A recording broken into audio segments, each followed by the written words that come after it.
ষষ্ঠ থেকে নবম শ্রেণীর প্রত্যেকটা শিক্ষার্থীদের জন্য একটি গুরুত্বপূর্ণ নোটিশ প্রকাশিত হয়েছে আজ কিছুক্ষণ আগে। 2024 শিক্ষাবর্ষে শিক্ষাকালীন মূল্যায়ন এবং বার্ষিক পরীক্ষা সংক্রান্ত সকল নির্দেশাবলী। এখানে যদি তুমি খেয়াল করো, এখানে বলা হয়েছে শিক্ষা মন্ত্রণালয়ের পরিপত্র নং এত এত তারিখ এবং এত এর প্রেক্ষিতে শিক্ষা মন্ত্রণালয়ের নির্দেশনা অনুযায়ী জাতীয় শিক্ষাক্রম ও পাঠ্যপুস্তক বোর্ড 2024 শিক্ষাবর্ষের ষষ্ঠ, সপ্তম, অষ্টম ও নবম শ্রেণীর শিক্ষণকালীন মূল্যায়ন ও বার্ষিক পরীক্ষার জন্য সংক্ষিপ্ত পাঠ্যসূচি প্রণয়ন এবং প্রশ্নধারা ও মানবন্টন সংশোধন ও পরিমার্জন করা হয়েছে। কথাটার মানে হলো এই যে দেখো, তোমাদের সংক্ষিপ্ত পাঠ্যসূচি মানে কোন অংশটুকু তোমাদের পড়তে হবে সেই অংশটুকু কিন্তু প্রণয়ন করা হয়েছে। এটা শুধুমাত্র যারা শিক্ষা প্রতিষ্ঠানে কর্ম রয়েছে শুধুমাত্র তারাই কিন্তু এটা খুলতে পারছে, আর পিডিএফটা কিন্তু সাধারণরা খুলতে পারছে না। এই পিডিএফটা আমরা খুব অল্প সময়ের মধ্যে তোমাদেরকে দিয়ে দেবো। তবে সাধারণ নির্দেশিকায় যেটা বলা হয়েছে সেখানে বলেছে প্রশ্নধারা এবং মানবন্টন সংশোধন ও পরিমার্জন করা হয়েছে। সাধারণ মাদ্রাসা ও কারিগরি শিক্ষা ধারার মাধ্যমিক স্তরের সকল শিক্ষা প্রতিষ্ঠান 2024 শিক্ষাবর্ষের ষষ্ঠ থেকে নবম শ্রেণীর শিক্ষণকালীন ও বার্ষিক পরীক্ষা পরিমার্জিত মূল্যায়ন নির্দেশনার আলোকে অনুষ্ঠিত হবে।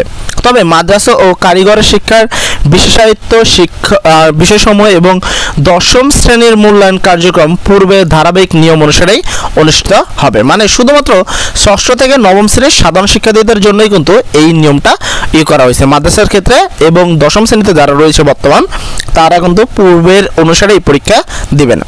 এখানে বলা হয়েছে শিক্ষণকালীন মূল্যায়ন ও বার্ষিক পরীক্ষার সাধারণ নির্দেশিকা, মানে কিভাবে শিক্ষণকালীন মূল্যায়ন হবে, কিভাবে গ্রেডিং হবে, কত পার্সেন্টে পাস হবে, ঠিক আছে, এই এবং এক একটা সাবজেক্টে কত মার্ক পাবা, এই কথাটা কিন্তু এখানে উল্লেখ করা হয়েছে। যদি তুমি এক নম্বরটা খেয়াল করো, এখানে লেখা আছে 2024 শিক্ষাবর্ষের ষষ্ঠ, সপ্তম ও অষ্টম এবং নবম শ্রেণীর শিক্ষণকালীন মূল্যায়ন এবং বার্ষিক পরীক্ষা জাতীয় শিক্ষাক্রম 2022 এর আলোকে প্রণীত পাঠ্যপুস্তক বিষয়বস্তুর ভিত্তিতেই হবে। অর্থাৎ সোজা বাংলায় যদি বলি, এত কিছু ঘুরে পেছে না বলে, তোমরা বর্তমান 2024 সালে যে বইটা পাইছো, মানে 2012 সালে যে বইটা প্রেরণ করা হয়েছে, মানে তোমরা যে বইটা পড়ছো সেই বইয়ের উপরেই ভিত্তি করে কিন্তু পরীক্ষা নেওয়া হবে।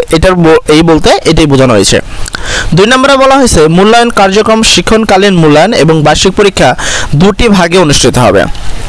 মানে এখানে এই কথাটা খুব ভালো করে মনোযোগ দিবা। এখানে প্রথম তো মূল্যায়ন কার্যক্রম হবে, এক ধরনের পরীক্ষা হবে, মানে প্রত্যেকটা সাবজেক্টের উপরে একটা করে পরীক্ষা কিন্তু হবে। ধরো তোমার যে 7টা সাবজেক্ট থাকে তাহলে 7টা কিন্তু আলাদা আলাদা পরীক্ষা হচ্ছে। এবং বার্ষিক পরীক্ষা দুটি ভাগে। এখন বার্ষিক পরীক্ষা আবার কি, এই যে লিখিত, তাহলে মূল্যায়ন পরীক্ষাও তোমাদের নেওয়া হবে, আবার বার্ষিক পরীক্ষা কিন্তু তোমাদের নেওয়া হবে। তার মানে তোমাদেরকে দুই ধরনের প্রশ্ন করতে হবে। প্রথম তো মূল্যায়ন পরীক্ষার প্রশ্নগুলো পড়তে হবে, যেটা 30%, এবং বার্ষিক পরীক্ষার প্রশ্নগুলো কিন্তু পড়তে হবে। 3 নম্বরে 3 নম্বরে বলা হয়েছে সংশ্লিষ্ট শিক্ষা প্রতিষ্ঠানসমূহ নিজস্ব তত্ত্বায়ন শিক্ষকগণের দ্বারা শিক্ষণকালীন মূল্যায়নের কার্যক্রম পরিচালনা এবং প্রদত্ত প্রশ্নপত্রের নমুনা অনুসরণ করে বার্ষিক পরীক্ষার প্রশ্নপত্র প্রণয়ন করবেন। অর্থাৎ এখানে তুমি ভালো করে খেয়াল যদি করো, এখানে বলা হয়েছে বার্ষিক মূল্যায়ন পরীক্ষা কিন্তু তোমাদের ছাড়া নেবে এবং প্রদত্ত প্রশ্নপত্রের নমুনা অনুসরণ করে বার্ষিক পরীক্ষার প্রশ্নপত্র প্রেরণ করতে হবে। মানে মূল্যায়ন পরীক্ষা যে কোশ্চেনটা দেওয়া হবে সেটা কিন্তু তোমাদের শিক্ষকদের নিজেরাও বানাতে পারে, এই কথা কিন্তু এখানে উল্লেখ করা আছে।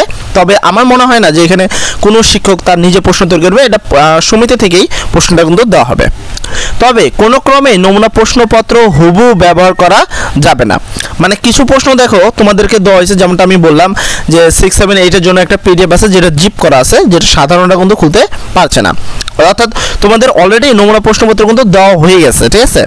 এখন সেইটা কিন্তু হুবহু ব্যবহার করা যাবে না। মানে সেরকম ভাবে যেরকম প্রশ্নটা দেওয়া হয়েছে সেই রকম ভাবে তোমাদের যে শিক্ষকগণরা রয়েছে তাদেরকে বলা হয়েছে ওই অনুসারে প্রশ্ন তৈরি করতে এবং তার মতামত ওইভাবে পরীক্ষাটা নিতে হবে। মানে তোমাদের একটা নমুনা প্রশ্ন দেওয়া আছে, সেই অনুসারে তোমাদের শিক্ষকরা কিন্তু প্রশ্নটা তৈরি করছে।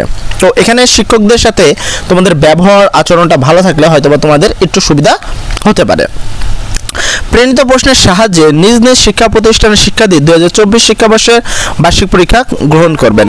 অর্থাৎ হলো নিজ নিজ শিক্ষা প্রতিষ্ঠান মানে নিজেই তারা বার্ষিক পরীক্ষা গ্রহণ করবেন। 3 নম্বরে খেয়াল করতে পারো প্রতিটি বিষয়ের মূল্যায়ন কার্যক্রমের নম্বর হবে, মোট নম্বর হলো 100। অর্থাৎ প্রত্যেকটা পরীক্ষার প্রতি তোমার 100 মার্ক থাকবে, এটাই বলা হয়েছে। এর মধ্যে শিক্ষণকালীন মূল্যায়নের গুরুত্ব হবে 30% এবং পরীক্ষার গুরুত্ব হবে 70%। অর্থাৎ দুটো পরীক্ষা হবে, যেমনটা বললাম যে শিক্ষণকালীন পরীক্ষা হবে, আবার মূল্যায়ন পরীক্ষাও হবে, মানে নর্মালভাবে বার্ষিক পরীক্ষা যেটা হয় সেটাতে 100 মার্কের পরীক্ষা হবে, কিন্তু সেটাতে আমরা গুরুত্ব দিবে 70% অ্যান্ড এই শিক্ষণকালীন মূল্যায়ন দিবে 30%। তবে আমার মতে যেহেতু শিক্ষণকালীন মূল্যায়নটা স্যাররাই নিচ্ছে, তো এটাতে তোমাদের সর্বোচ্চ কিছু একটা মার্ক দিতেও পারে। তবে মূল পরীক্ষা হবে যে বার্ষিক পরীক্ষা, যেটা হলো তোমাদের লিখিত হবে।